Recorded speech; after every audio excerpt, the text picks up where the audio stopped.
আসসালামু আলাইকুম। হ্যালো বন্ধুরা, আবার হাজির হয়ে গেলাম আপনাদের মাঝে পার্ট 2 নিয়ে। বন্ধুদের গন্তব্য মল্লিকপুর যাওয়া এবং সেই বটগাছ দেখা। কিন্তু এই ভিডিওটা আমাদের সেই বটগাছ দেখার উদ্দেশ্য না, রাস্তার সাইডে যে সৌন্দর্য আছে, প্রাকৃতিক দৃশ্য, সেটা দেখার উদ্দেশ্য আমাদের মূল। দুই সাইডের গাছপালাগুলো সবুজ এবং দৃশ্যগুলো দেখলেই মনটা ভরে যায়। এমন দৃশ্য আপনি শহর অঞ্চলে তেমন পাবেন না। এটা শুধু গ্রাম অঞ্চলের সম্ভব। গ্রামের যে সৌন্দর্য তা এই রাস্তাই বলে দেয়। দুই সাইডে গাছপালা, গাছেরা একে অপরের সাথে আনন্দে মিলিত হয়ে সুন্দর ছায়া এবং সবুজ প্রাকৃতির দৃশ্য আমাদেরকে উপহার দিচ্ছে, যেটা দেখলেই আমাদের মন ভরে যাচ্ছে।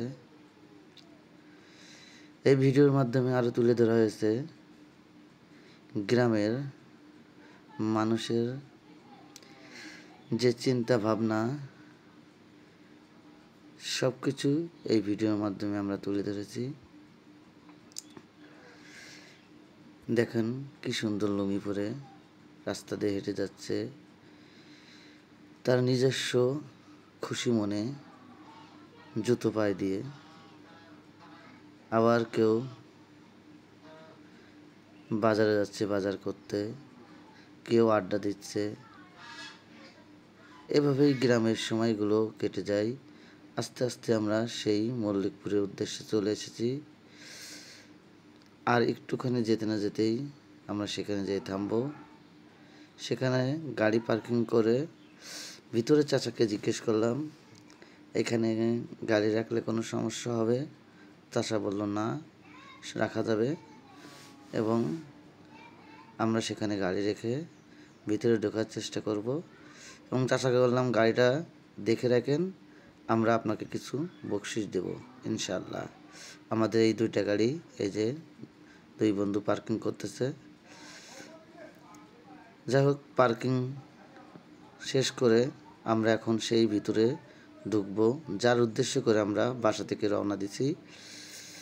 সেই বট গাছের ছায়া আমাদের মনটাও ভরে গেল। এখনই আমরা ভিতরে যাব। যে ভিতরে ঢুকেই আমাদের চোখে পড়ল যে এশিয়ার মহাদেশের প্রাচীন ও অন্যতম বট গাছটি। এটি 250 থেকে 300 বছরের পুরাতন। এখানে মূল গাছ একটাও নাই, ওখানকার গাছের কাণ্ড থেকে এগুলো তৈরি আছে।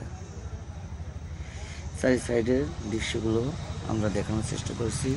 এর পরবর্তীতে ভিডিও দেখাবো আপনার পুরো এরিয়াটা, যেটা ড্রোন ক্যামেরার মাধ্যমে আমরা দেখানোর চেষ্টা করব।